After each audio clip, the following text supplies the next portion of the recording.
Hello, everyone. My name is Stephanie Boozer. I'd like to welcome you today to our CUGC User Share with Nicolas Ignoto. Nicolas is a leader of our New York Metro CUGC group, and he's also a CTP. And he is a digital workspace architect and based out of New York, of course, since he's the New York Metro leader.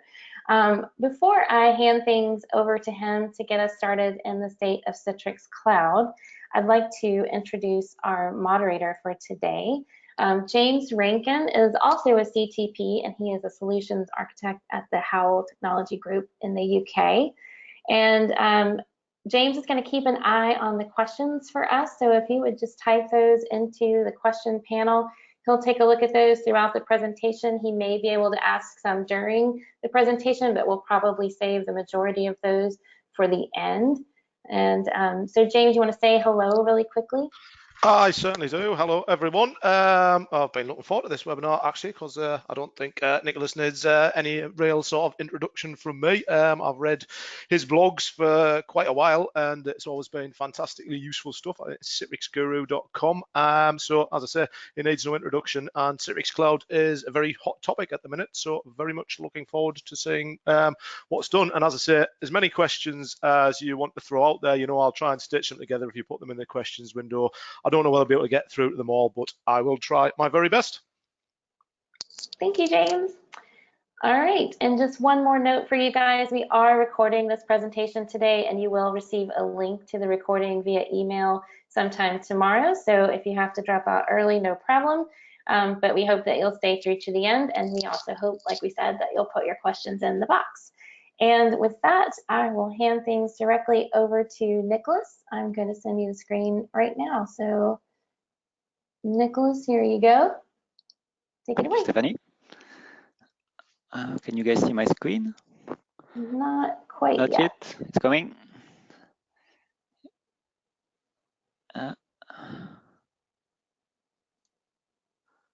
That's it. There we go. All right, so let's get this started. So hello, everyone. And thank you for attending this CUGC summer webinar here with us.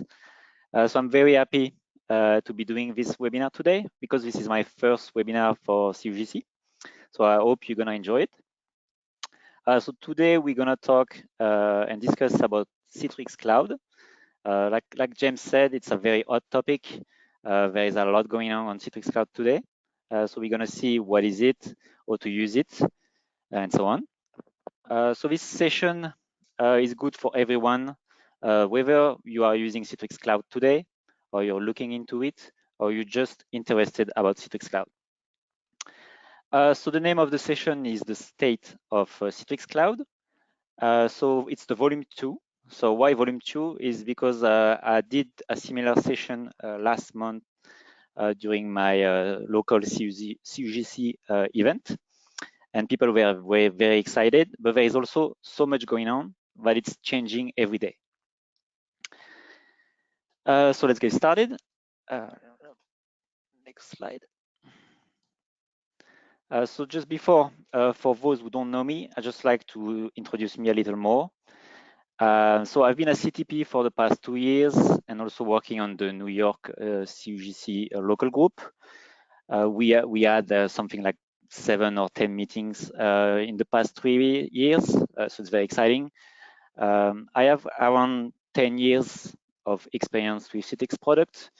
So I started, I think like most of you guys, on Zen Desktop, Zen App, and moved to NetScaler a little because it was a fun topic as well. And now I'm looking more into Citrix Cloud. I work in finance pretty much all my career. And right now, I'm working for a Boston-based company named State Street in New York City. So what I do there is I focus mostly on desktop as a service projects at a large scale. So we are a big customer of Citrix right now with around 100,000 license for Zen Desktop. So I do a lot of blogging on my spare time, mostly on my own website, so citrixguru.com, and also on the My CUGC official blog. So if you want to ask me questions after this meeting, you can tweet to me on Twitter. You can see my handle on the screen, or you can also send me an email. So I'm old school. I'm still using msn.com emails, but I can reply very fast. All right. So also a quick disclaimer. I have to do that. So this session only express my own opinion because I don't work for Citrix, obviously, and it's based on my experience with Citrix Cloud. Okay, so you can tweet if you want about this session. Just keep in mind to use the myCUGC hashtag. Okay, so what I'm going to talk about for the next 45 minutes is Citrix Cloud. So there is 8 to 10 primary topics that I'm going to focus on. The first one is, so there is a lot of confusion around Citrix Cloud. So people don't really know what is it or to use it. So I'm going to try to explain that to you. I'm also going to see and discuss with you what are the updates for Citrix Cloud this month. A lot is going on, especially with Citrix Workspace. So we're going to talk about that. We're going to also see one of the main components of Citrix Cloud, which is the Cloud Connector. And we're going to discuss about upgrade cycle. So it's a little different in Citrix Cloud compared to your on-premises infrastructure. I'm going to show you a quick Citrix Cloud demo. So you're going to see the administration side of Citrix Cloud. Then I put together a list of advantages of Citrix Cloud. So it's based on my experience with it. There is a lot of advantages, of course, but I just put a list of, I think, short than 10 advantages. Then I also put a matrix together of features that are available in Citrix Cloud. And I put this list based on the 3 big cloud providers. So when I say the 3 big, I mean Microsoft Azure, Amazon AWS, and Google Cloud. So Google Cloud is a hot topic right now. There's a lot going on from Citrix in Google Cloud, so we're going to talk about that. So there is also, I put together 5 types of Citrix Cloud customers. So I call them the 5 clouders. It's just 5 different ways of using Citrix Cloud. There is way more than this, but I think with 5 types, I cover pretty much everything. Then just before we end this meeting, we're going to discuss pros and cons with Citrix Cloud. So you're going to see that there is some limitation right now in Citrix Cloud, and you need to be aware of this before starting.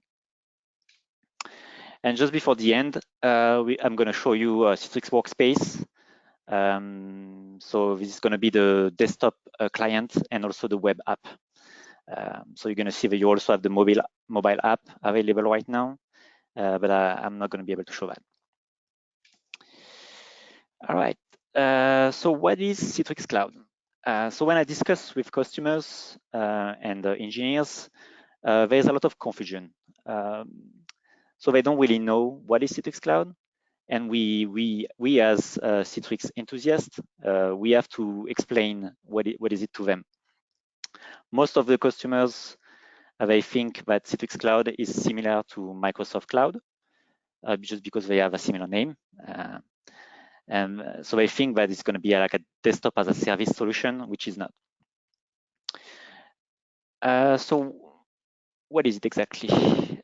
Okay, so yep. So Citrix Cloud is a set of hosted services.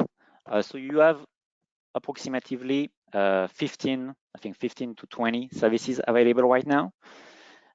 So you probably recognize some of them. So here I show the new names because it's changing right now. But like virtual apps and desktop is Xen Desktop and Xen App. So that's something that you're already familiar with, and you know very well. You also have ShareFile, which is now content and collaboration. But my point is you will find most of your software that you have on premises today available in Citrix Cloud. So there is also a few new services. I'm thinking about analytics, which is exclusively in Citrix Cloud, or Workspace, which is also only in Citrix Cloud. So if you have to keep something in mind, is that it's not a DaaS offering.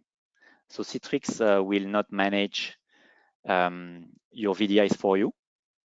Instead, what they're going to do is they're going to give you tools to manage them from the cloud.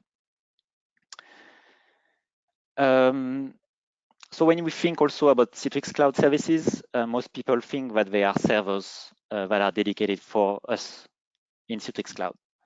But that's not always the case.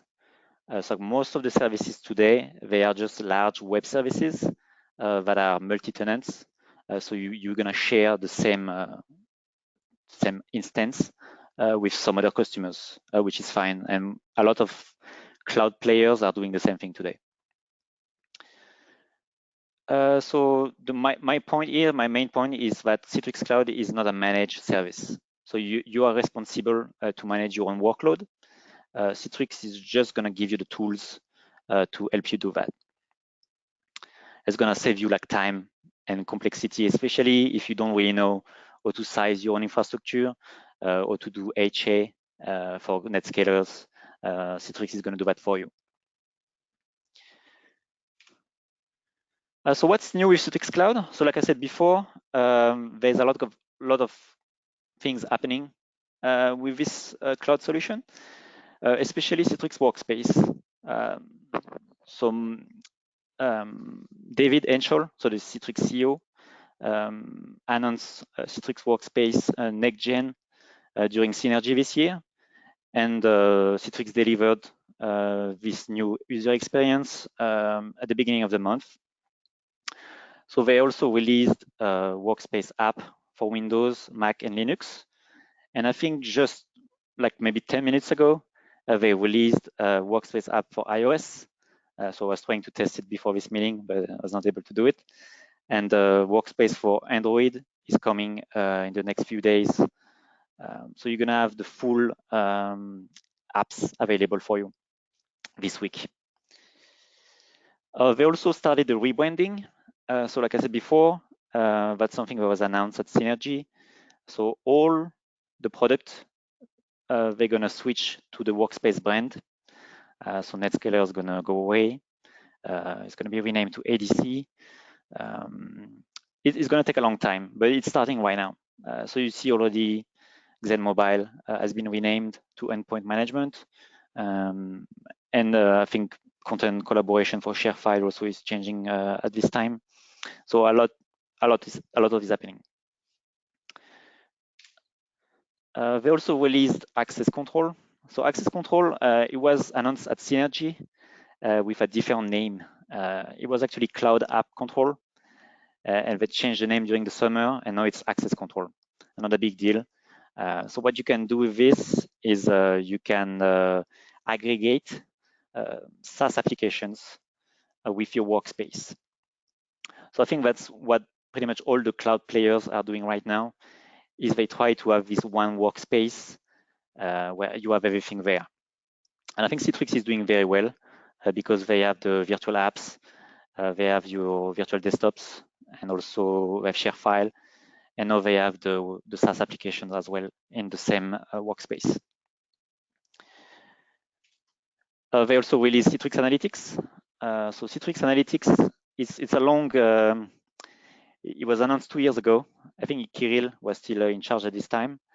And Citrix was working hard on making it available.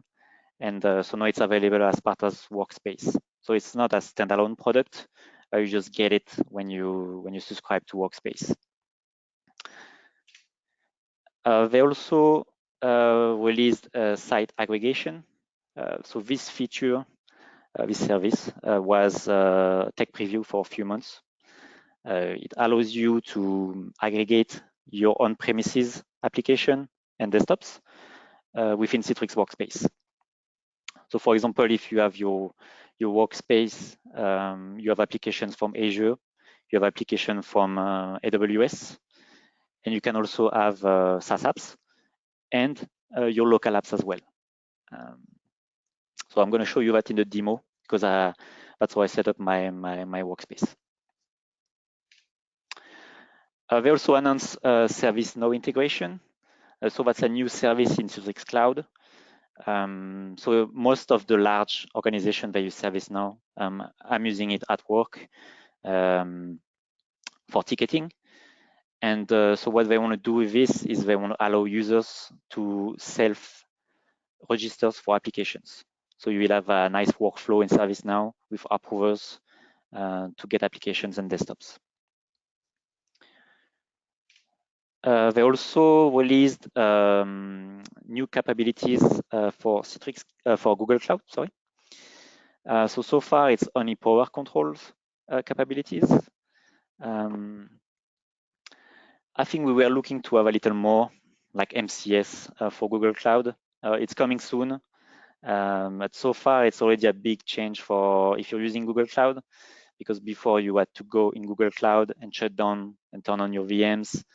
Now you can do that from the Xen desktop console right away, like you will do on premises. Also part of the demo later is Citrix Files. So that's a new client for ShareFile. So like I said before, ShareFile is now, there is a deep integration with Citrix Workspace. And so this client, you're going to see that in the demo. It's just a rebranding. It's pretty much the same features that you had before with ShareFile desktop client. Actually, you can use both of the clients at the same time for now. And the last one is Workspace Environment Manager, so WEM. WEM is also available in Citrix Cloud as a service. That was also a big announcement.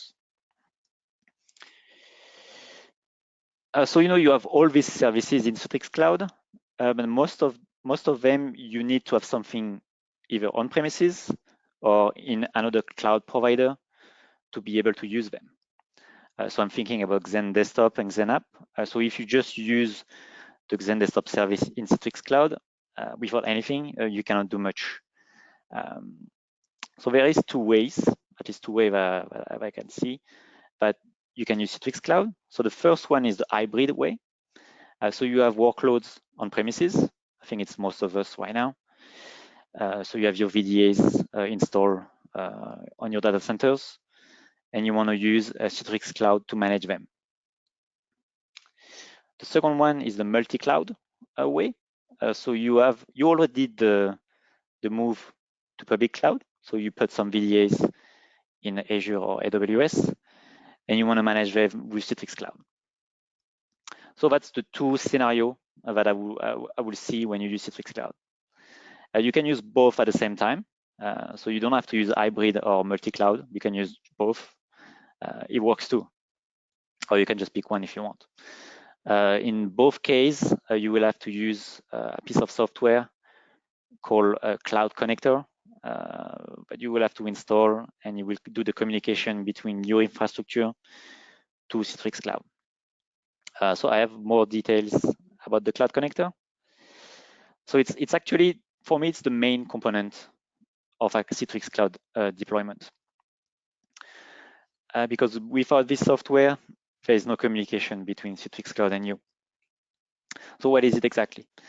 It is a small software that you can download from Citrix Cloud website, and that you have to install on one domain join Windows server.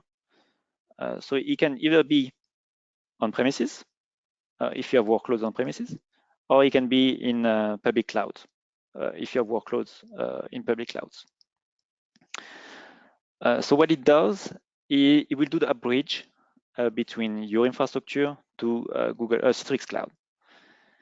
So you would think it's a VPN, but it's not actually. It's just HTTPS communication from your servers to the cloud. So that's why usually customers, they will put this server in a DMZ, and they will open the firewall to Citrix Cloud.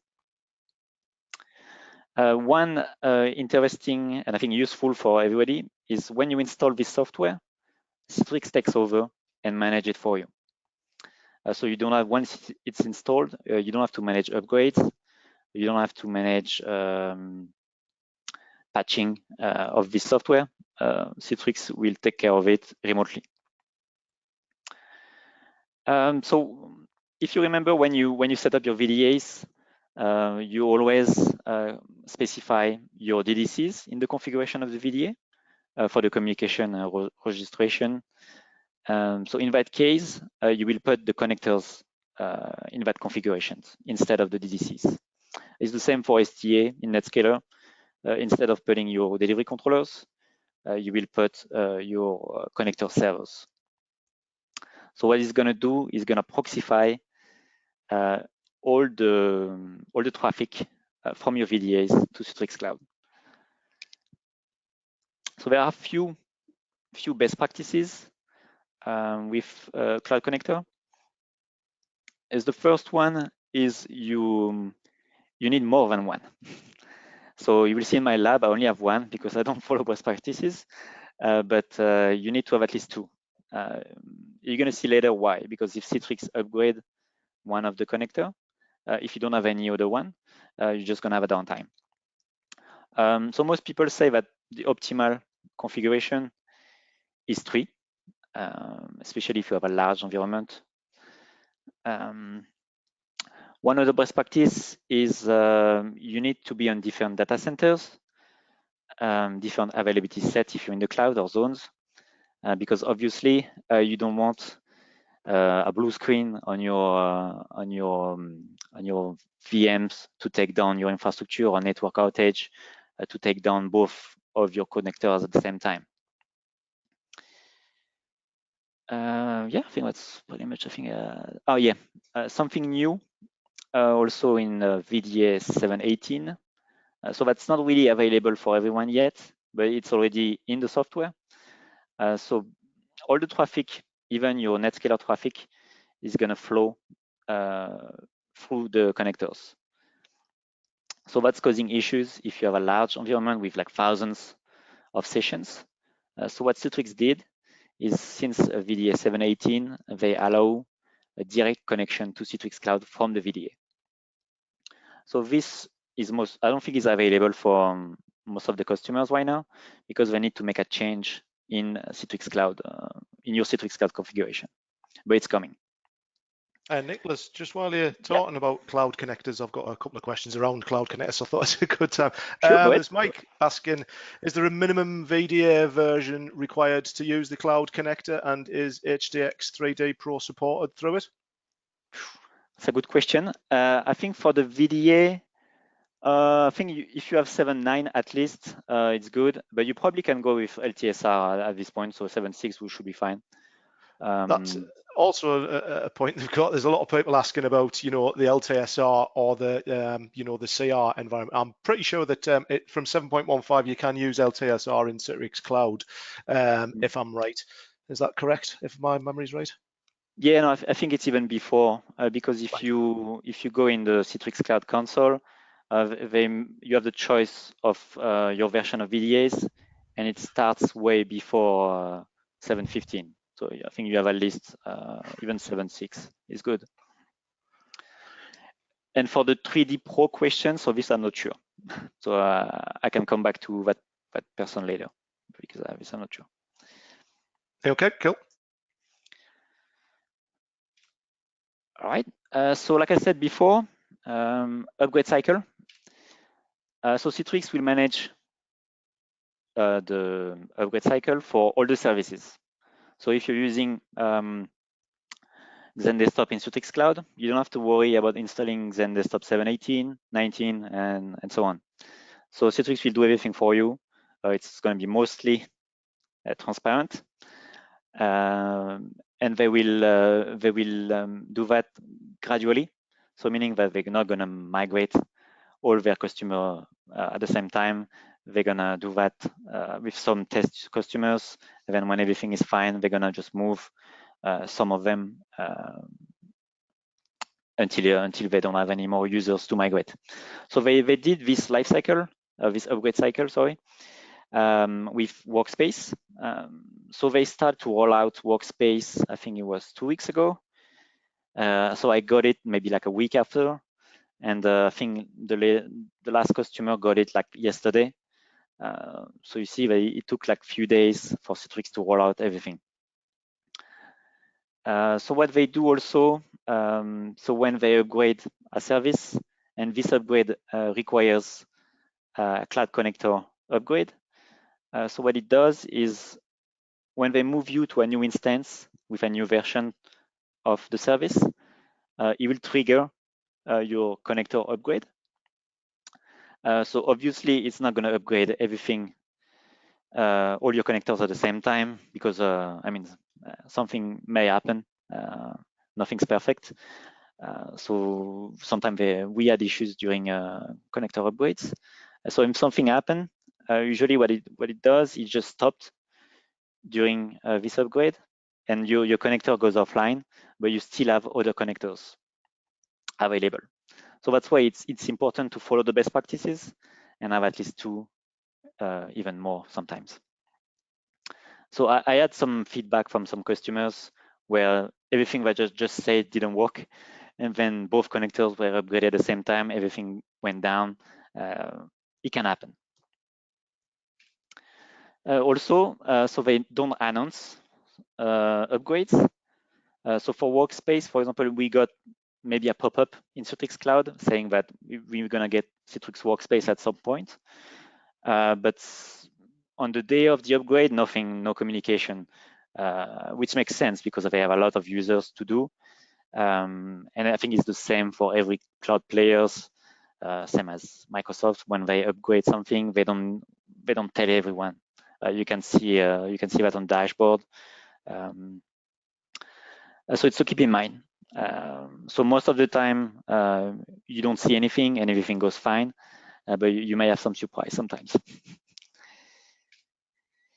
So now it's time for Citrix Cloud demo.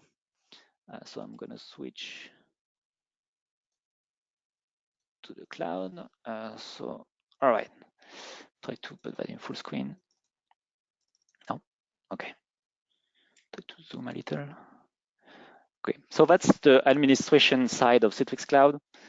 So when you open your account, you get pretty much all these services as pending, and you can request access based on what you have when you wanna do in your company. So I have access to some of them. I don't have access to all of them because I don't use everything. But for example, what I think pretty much everyone's going to use if they go to Citrix Cloud is the XenApp and XenDesktop service.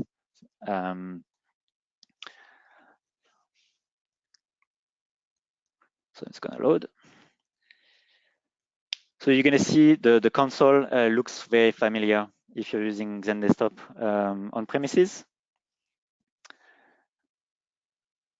All right, full configuration.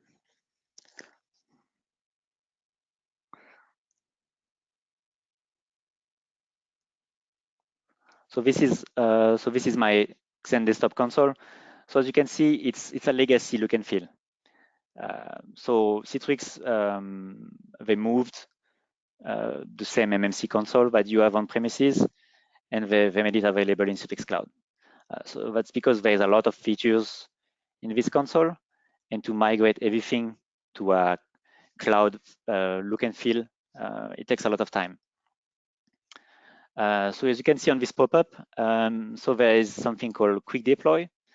So Quick Deploy is actually, that's a web user experience. So they did it for XenApp. It allows you to deploy XenApp infrastructures, XenApp VDAs from a nice user interface instead of having to use that old legacy console. So here you're gonna find out everything that you have on premises, all the same settings. You have your delivery group, you have a catalogs, you have a policies. It looks the same. So you also have your hosting connections. So that's where you're going to configure which cloud provider you're using, or if you're using on-premises infrastructures, that's where you're going to set up everything. So here you can see that I have some Azure connections, and because I have some VDIs in Microsoft Cloud.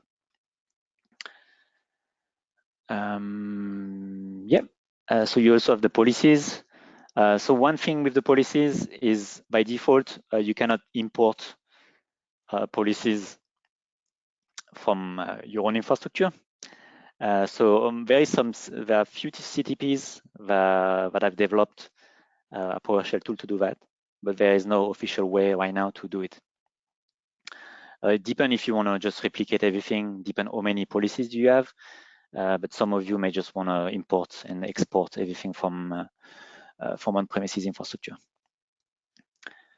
So that's for Studio. So you also have something called resource locations. So that's pretty much where you're going to define where are your workloads. So today in my setup, I have two locations. I have one on premises, so that's my own lab. For an organization, it will be their own data center. And I have some Azure also subscription. So as you can see here, I only have one cloud connector. So Citrix Cloud doesn't like that, and it's showing some pop-ups. So if I click on it, you see that I only have one server, and here you should have two at least. And they give you some insights of how your connectors are. If they are the load is too much, you can see everything here and add or remove servers if you need to. That's it. Then I think you also probably gonna set up Workspace. So we're gonna do the demo later for Workspace, but on the back end, that's how it looks. So you can pick your authentication. So if you want to use your own Active Directory or if you want to use Microsoft Azure Active Directory, you can also customize. So this is very limited right now. So you can set up logo, some colors, but you cannot change the background. It's not as deep if you're using Storefront today. It's not as detailed. So they announced something called brand personalization at Synergy. So this aim to resolve that. So it's going to give you more options to configure and customize your workspace. You also have service integration. So that's something, depend what you want to show in your workspace. So you don't have to show share file if you don't want to. So you can just turn off everything and just keep, for example, your SaaS apps if you want to, or if you want to just keep your Xen desktop application, so you can just keep that on and everything off. And then this is sites. So sites, that's the site aggregation features what I was referring to. So you guys can see this is my own on-premises Xen desktop site, and it's connected to my workspace. Edit site. So you can see I have a connector installed on my lab, which is this server. And you can set up the configuration, you can set up your port, you can look up for your delivery controllers, and you can also set up your own NetScaler gateway if you want. So if I add a NetScaler gateway on premises, I will use it if I want to. In that case, I use the one in Citrix Cloud, which is fine for what I want to do. I think that's it. Do you have some questions about this demo? James, maybe something? I have a whole lot of questions. Okay. about Go ahead. different things that I've been trying to get through. I'll just quickly go through it. So, I mean, a few questions about regions. Somebody saying, understand you can only have one region in Citrix Cloud, but I'm not sure that's correct. Is that, can you have multiple regions now in Citrix Cloud, or? Yeah, so that's actually a very good question. So I understand for customers in Europe, they may want to have everything in Europe. So when you set up your Citrix Cloud account, you can pick your locations. So you can only do that when you set up your account, except maybe for share file, or you can set up the location later. But for all the other services, it's when you register. And because there is an and, it doesn't work for all the services. So for example, Citrix Analytics I think it's only US. Same for app layering. I think there is some other like Smart Scale, also US. So for example, if you select Europe and you want to use app layering, you will be redirected to the US for that service only. Right. So do you have to, if you want to change the region, you know, at a later date? Right. You can do it. Yeah. Okay. So that's why if you have if you have a need for multiple regions, you have to set up multiple Citrix Cloud accounts. Right. Fair enough. So a lot of talk about PVS as well. Is PVS usable with Citrix Cloud? And specifically, people also asking, how would you then handle the licensing with that as well? So PVS, it's actually part of my next slide, where I'm going to answer right now. There you go. So PVS is not available in Citrix Cloud, but you can use it with Citrix Cloud. So what I mean is you can have PVS on premises, but you cannot have the PVS service in Citrix Cloud. So there is a simple reason for that, is that PVS is heavy on the network side. So that's not really the best use case to be on a shared cloud solution. Yeah. So in terms of licensing, you will still use your local licensing. Right, you'd still have to have it on the, you know, connected up to the sort of hybrid version, right? Yep. Fair enough. Someone else asking, is AppV available to sort of integrate in Citrix Cloud? Would you be able to do that? Oh, you mean in the console? Yeah. Well, this I don't know actually. So I'm pretty sure you can use AppV standalone, but I don't know if you can use it with Xen Desktop in Citrix Cloud. I'm actually pretty sure we did a deployment thinking now that I used AppV of pure Citrix Cloud, so I'm hoping it must be possible. Yeah, it's a good question actually. I never use AppV in Citrix Cloud. It's not there. Because you know usually you have the AppV here, but it's not there. So that's maybe something I can come back to you after the meeting. Cool. I take that one offline. Another interesting sort of bit about Connect is somebody asking in a hybrid environment if they've got AWS, if they've got the NetScale and the storefront in the AWS cloud, do they need to add AWS Cloud Connector or an Azure Cloud Connector as well? I'm not entirely sure about the. So if they have NetScalers in AWS, yeah. I mean, as soon as you, depend how you use it. If you have an external access, like it's public IPs, you probably bypass connector, but don't hold me on this. Yeah, that's a good question. I'm just there a few more because there's a whole glut of questions just come in, so I've kind of lost my train somewhat. I must apologise to bear with them. Another one, people asking, is there a roadmap for Citrix Cloud updates? They let you. Roadmaps, not really. I mean, if you follow Citrix, they let you know what's going on. They don't really tell you when it's going to happen. So, for example, for Workspace, so the official date was August 6th, but so some rollouts were like just last week or yesterday. So you know it's going to happen in 1 month, but you don't really know exactly what day.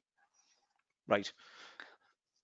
I'm just trying to quickly trawl through here because I say we have had a huge glut of comments that some of them I think may have been kind of almost sort of, I don't know what went on really, but I'm trying to cut through to the meat of it now. Question here from sorry, I can't get the name. When using Citrix Xen Desktop on premises, can you do a migration or do you have to build new when using Citrix Cloud? So I think somebody obviously thinking, you know, what would be involved to get them to Citrix Cloud? Yeah, so like I said before, there is no migration tools, official migration tools from Citrix, but there is some community tools. I think it's from Shane O'Neill mostly. So they developed tools to migrate your catalogs, configuration, and to migrate your policies. But there's nothing from Citrix directly. Right, I think I'll let you crack on for now, Nicolas, because as I said, I'll go back on mute and see if I can filter out the rest of the questions for everyone that I'll try to get to in a little while when Nicolas does his next bit. I put together some a list of advantages that I see based on what I've been using it.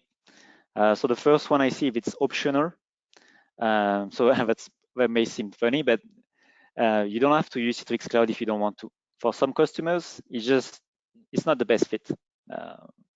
It's not just Citrix Cloud, it may be any cloud. And for some other customers, it's great and it does everything you need. It's also easy to set up.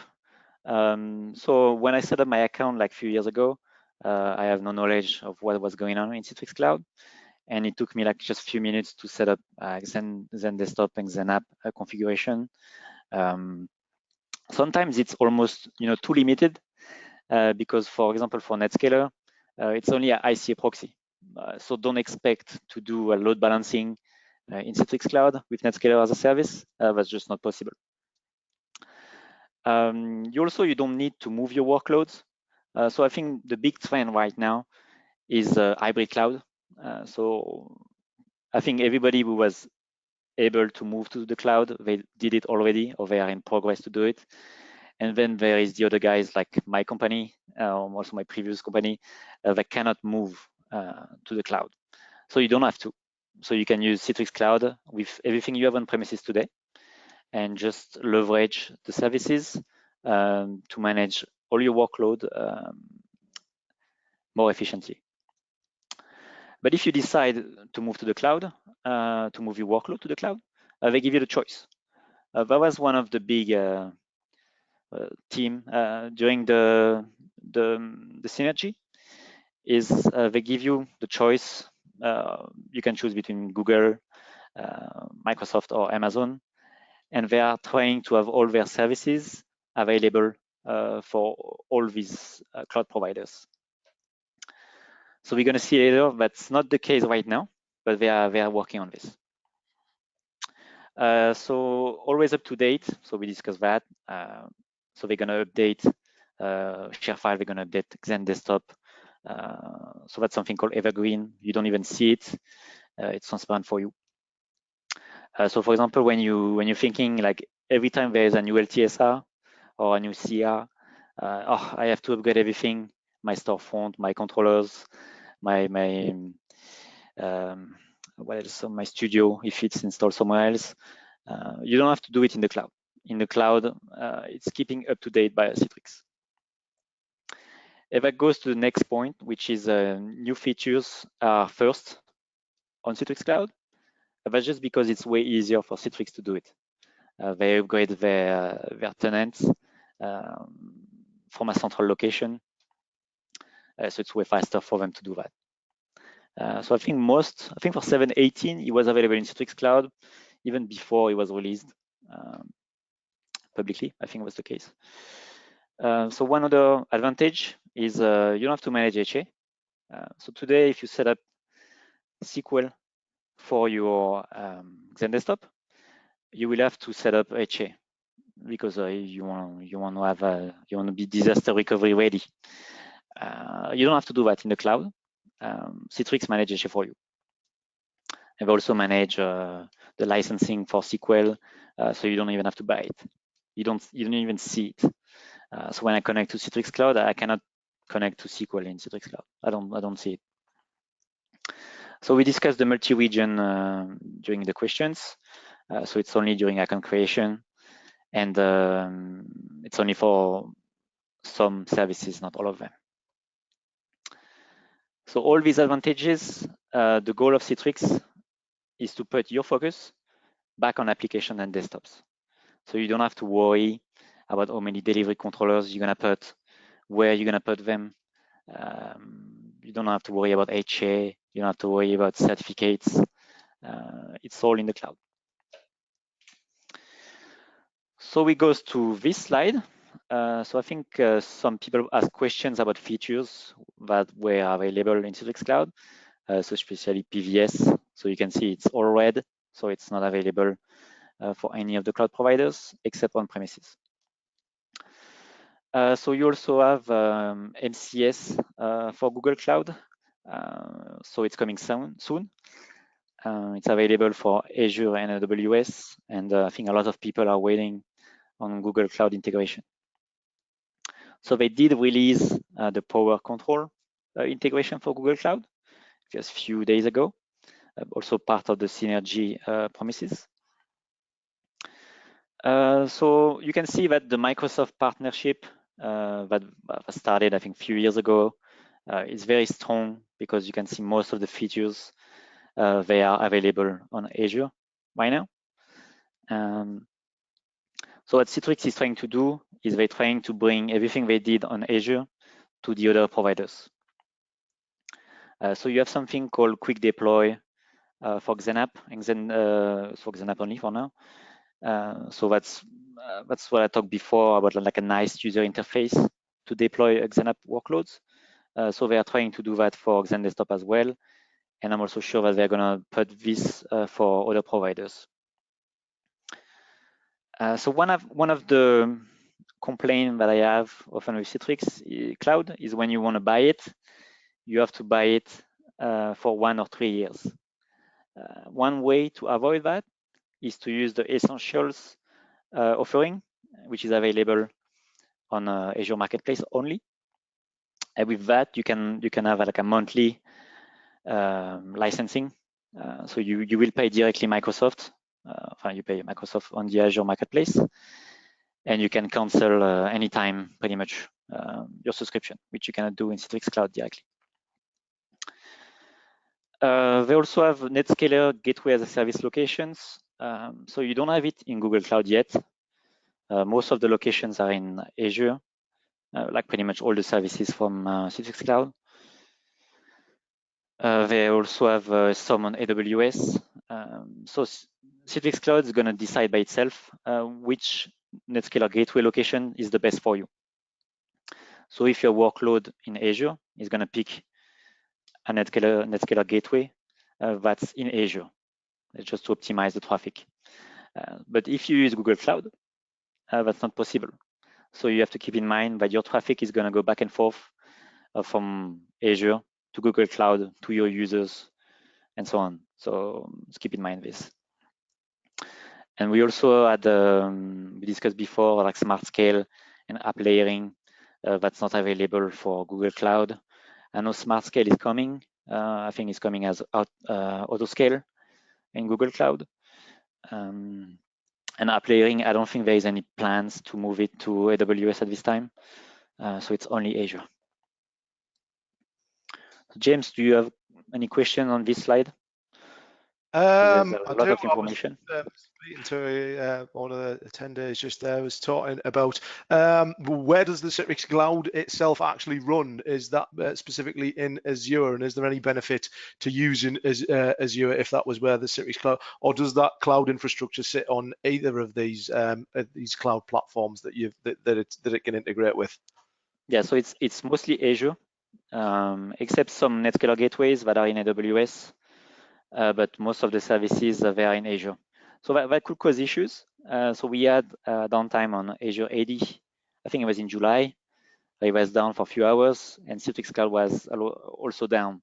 It was not Citrix fault, but because it's dependent on Microsoft Cloud, sometimes, I mean, they have issues also.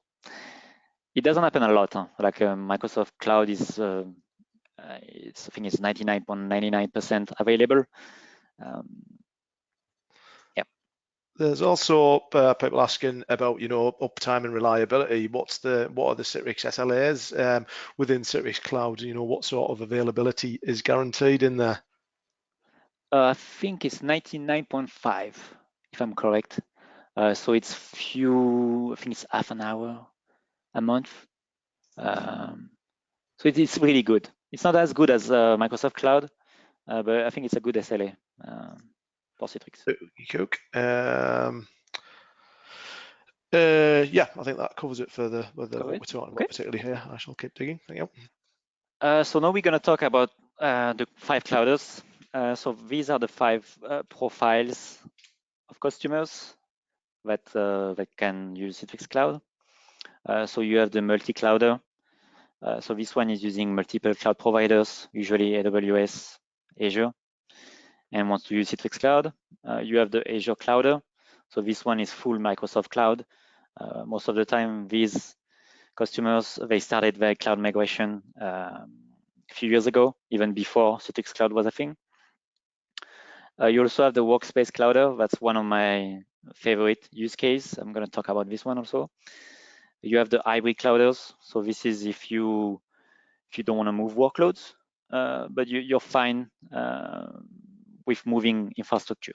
So you're fine with using Zen desktop services in the cloud, but you just don't want to move your VDAs. And the last one is the never clouders.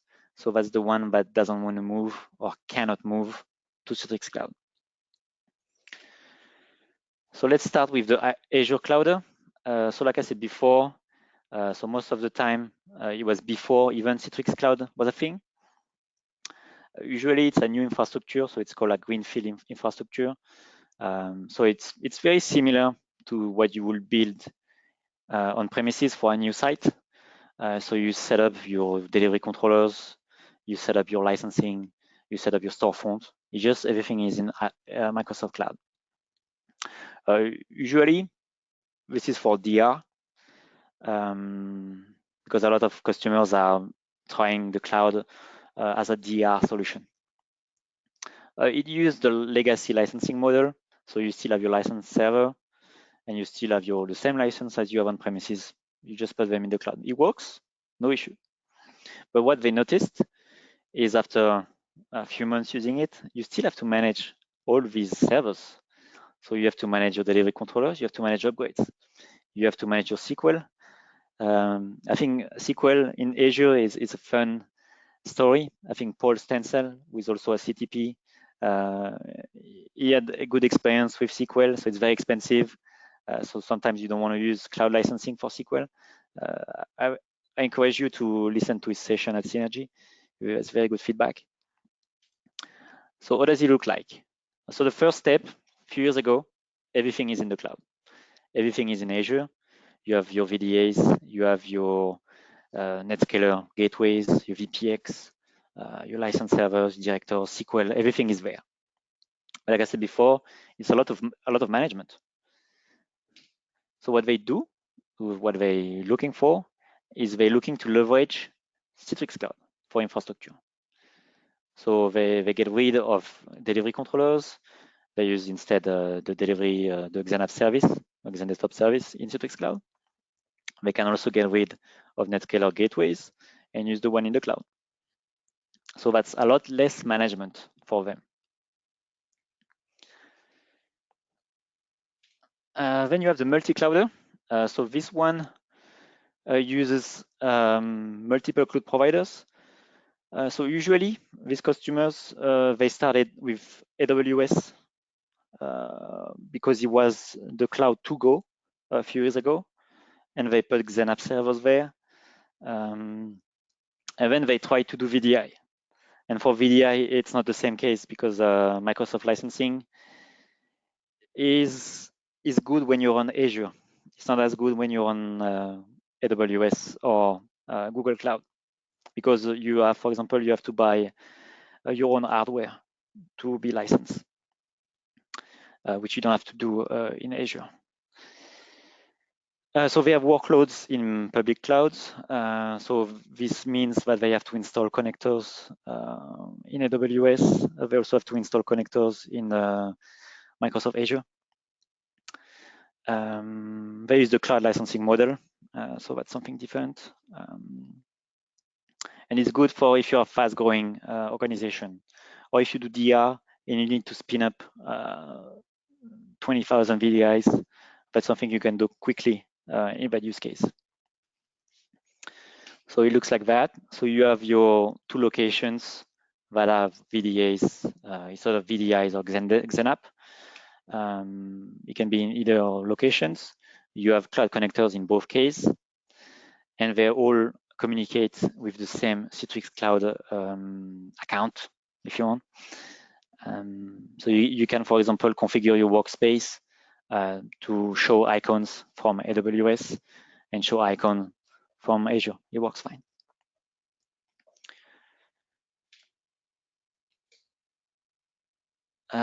Next one is the hybrid clouder. So this is something that I see a lot right now, is customers that don't want to move workloads. So they have their infrastructure, they have the VDAs on premises, and they just cannot move it. Sometimes it's just because of app data that cannot be moved at the same time. So they have to keep your VDIs close to the data. So they will install cloud connectors on premises. So they will set up 2 VMs. Usually they are in DMZ, and they will install a cloud connector, and they will manage the communication like that. So I've seen this use case a lot with share file. So this is customers that don't have share file in the cloud, so the storage, so all their data. They want to keep it on local, so they will use local storage zones with share file in the cloud. So for this, you need to set up your own controller servers for share file on premises. So it looks like that. So you have your on-premises site with your workloads and your data. You have 2 connectors that are either in DMZ or not, depending on your security policies. And you have all the services that you want to use in Citrix Cloud. So again, you don't have to use everything. If you want to use delivery controllers in the cloud, but not NetScaler, you can use your NetScaler from your data center. It works just fine. Same for if you don't want to use Workspace. If you want to use your local on-premises storefront, you can just do that. It works fine.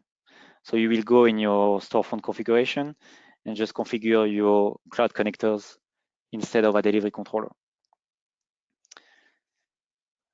And the one I really like, so it's the Workspace Clouder. So that's the best way to test Citrix Cloud without doing pretty much anything.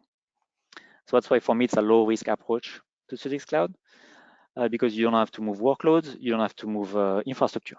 So you keep your delivery controllers, you keep your SQL that you manage when you used to, you have teams that manage those components. The only thing you have to do is you have to set up your Citrix Cloud account and apply for site aggregation. So like you can see on the screen, it's a 4-step workflow. So it literally took 5 minutes to set it up. As soon as you have a controllers and the communication works, it takes 5 minutes to set it up. So with this profile, I think it's good if you want to test Citrix Workspace experience, but you don't want to do any heavy move on your workloads. So it's the best if you're an existing customers, if you're looking to go to the cloud in the future, but you're just not ready at this time. So it looks like that. So you have everything on premises, and you have 2 connectors. There's only one on the screen, but there's at least 2. And you just use Workspace from Citrix Cloud. So I put the gateway in red, so you can the gateway and storefront, so you can pick the one you want. So if you want to use the cloud one, you use the cloud one. If you want to use the on-premises, you can do that too. It's in the configuration. And then the last one. So this one is the NeverClouder. So he has the full infrastructure on premises, and it's not that he doesn't want to move, it's just that he can't move. So he's facing a lot of roadblocks. So it could be like compliance roadblocks. So for example, if they want to use share file, some compliance issues with like how they manage attachment, link, or they save attachment. So that's something I hear a lot. There's also some cost roadblock. So for example, if you just bought some hardware like last year, you're not going to move to the cloud right now. You're not going to move your workload because you already bought everything. So it makes more sense for you to just use it for the next few years. And then I don't know, in 4 years, you will think about the cloud again. There is also lack of customization. So I've seen these items a lot with customers that want to add their own design to Workspace. That's not possible yet. So they just don't want to do it because they don't want to use the workspace branding, or they want to have more detail to make it more look like an internal tool. So that's also a big issue. There's also some missing features. For example, MFA. So you can only do MFA with Azure MFA, so multi-factor authentication, which is not very good. I mean, you cannot do MFA with Radius right now. So that's something a lot of customers are asking for. Citrix working on it, but it's not available today. Same for audit logging. So when you go to a bank and you say, look at Citrix Cloud, and you don't have audit logging, they just close the door on you because that's a no-go for them. So that's coming as well. Citrix is working on it. It's probably going to be this year, I think. So also we discussed before, so Citrix Cloud is only Azure. So if Azure's down, Citrix Cloud's down too. So some customers, they would like to have everything on multiple providers. So I don't know if Citrix has any plan for that, but that's something to keep in mind. So we discussed about multi-regions, and we also discussed about application data. So your VDA must be where your data is. So if you cannot move your data, you cannot move your VDA, or you cannot move your applications. Yeah. So that gives me this slide. So this is based on my experience. So some people would think that some cons are not that bad based on their needs, and some pros are not really pros because they don't need that feature. But I try to put everything for all type of customers. So I'm going to just talk about a few of them because we reviewed some of them during the discussion already. So the first one I would say is service portfolio. As a pro, of course. So you have pretty much all the products from Citrix are in the cloud right now, except maybe PVS. We talked about it. But you have XenApp, XenDesktop. You have ShareFile. You have WEM that's adding now. So I think if you want a service that you have today on premises, pretty much everything is going to be available for you. They also, so like we say, they manage the SQL backend. So you don't have to worry about SQL if you're just using XenDesktop or WEM. It's part of the offering. They also manage HA. So all their services, they are behind a pair of NetScalers.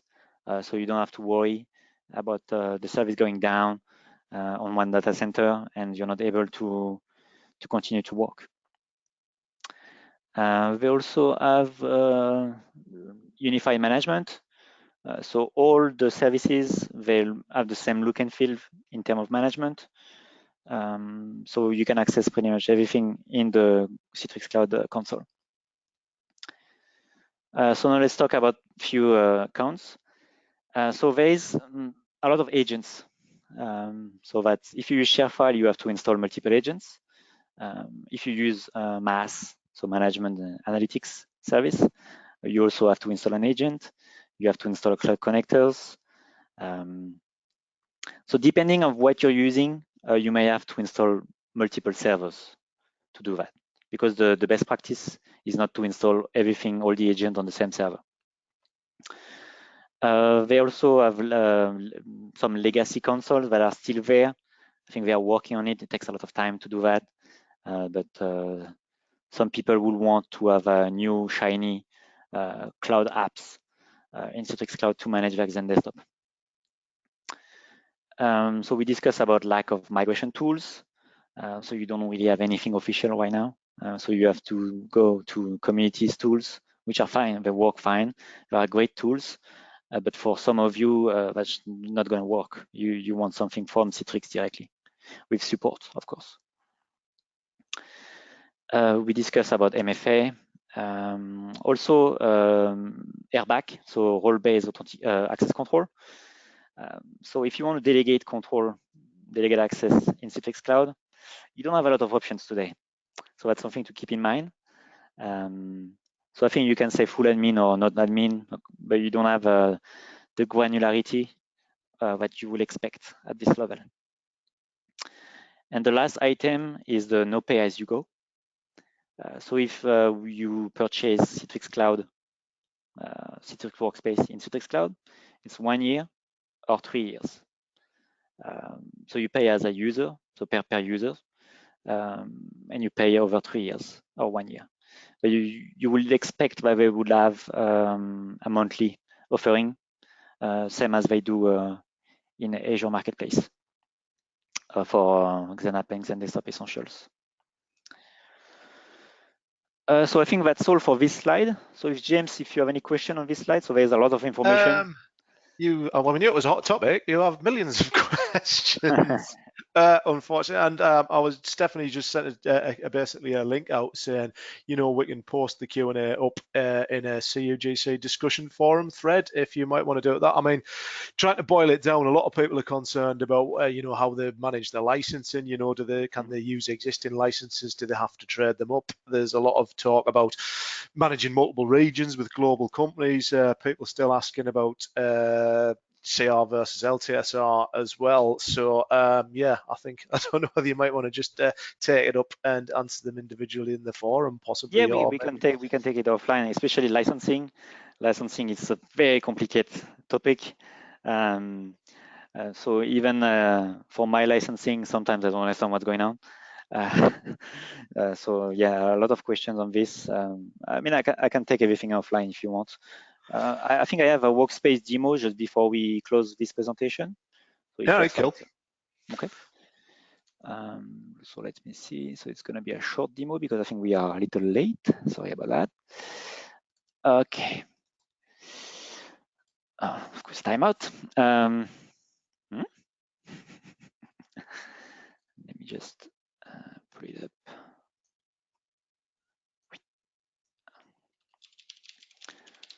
So Citrix Workspace, so it's available on web and desktop app.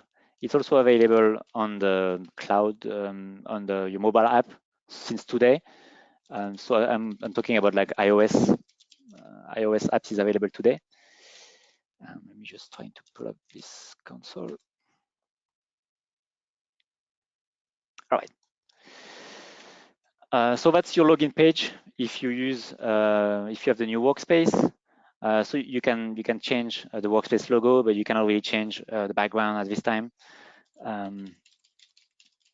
Just gonna log on with my account.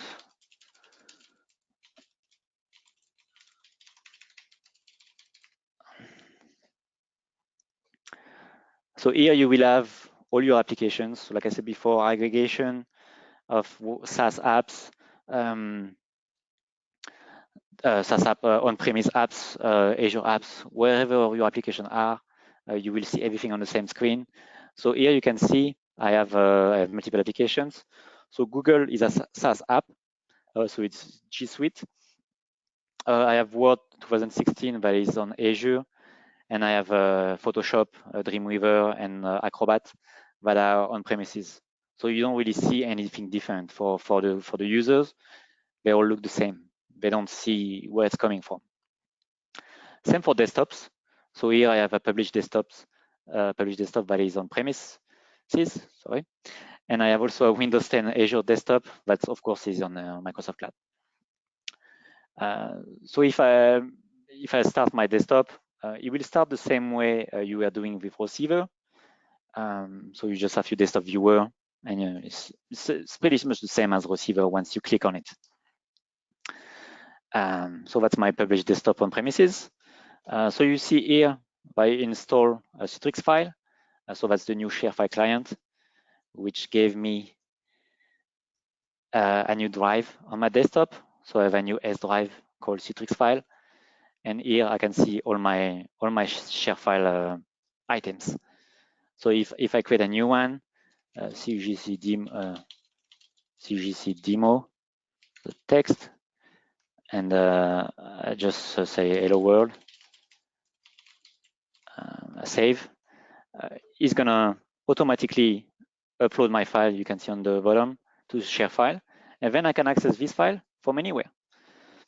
So I have my share file here, and you can see my demo here. So share file integration is pretty nice in Workspace. So you see my file here, I click on it, and it just opens it from my desktop. So it does the same look and feel on the on mobile and same features. I think at this level, it really doesn't matter where you are and which device you're using, because the Workspace app has the same features across the board, so across every device. And I think that's all for the demo. So if you have any questions on the demo, I can quickly take them. If not, I think that's all for today. I haven't had any further questions since that, but as I say, Stephanie has posted out the thread to the discussion forum for that. As I said, there's just a huge amount of questions in there, so we'd probably take out about another 10-15 minutes if we went through them all individually. It's our topic, Citrix Cloud. I think a lot of customers are looking at it. There is still some limitation, like we highlight in this discussion, but I think it's moving in the right direction right now. And they're making a lot of changes that are welcomed by everybody. Cool. All right. Well, thank you, everyone. I want to thank you all for coming today, and thank you, Nicolas. That was a great presentation. There's a lot of stuff, and I mean, clearly there are a lot of questions, and I know that we didn't get to all of them today. So, Nicolas, I'm going to send all of those to you, and sure. yeah, I will do my best. I will do my best to answer them by the end of the week. That sounds awesome. So we'll get those posted in the forum. I put a link to that forum thread in the chat window for you guys.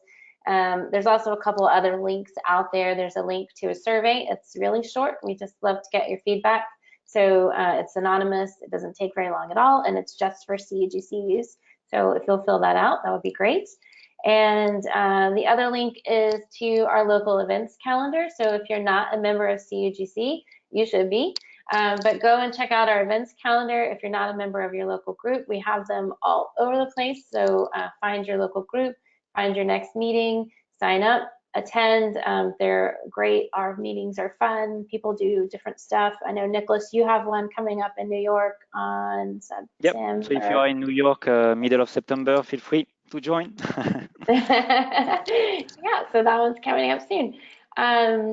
All right, and follow us on Twitter. That's my last bit. Follow us at myCUGC. And I think that's it, except for thanking James. James, you had a lot of questions to look at today, so I really appreciate you taking your time to look at those for us today. That's absolutely fine. And I felt completely overloaded, but you know, it's all good because it's a hot topic, and if people weren't asking questions, then you'd know they're probably not interested. So yes, very good. All right. Thank you so much to both of you, and thanks to all of you guys for attending, and I hope you all have a great rest of your day.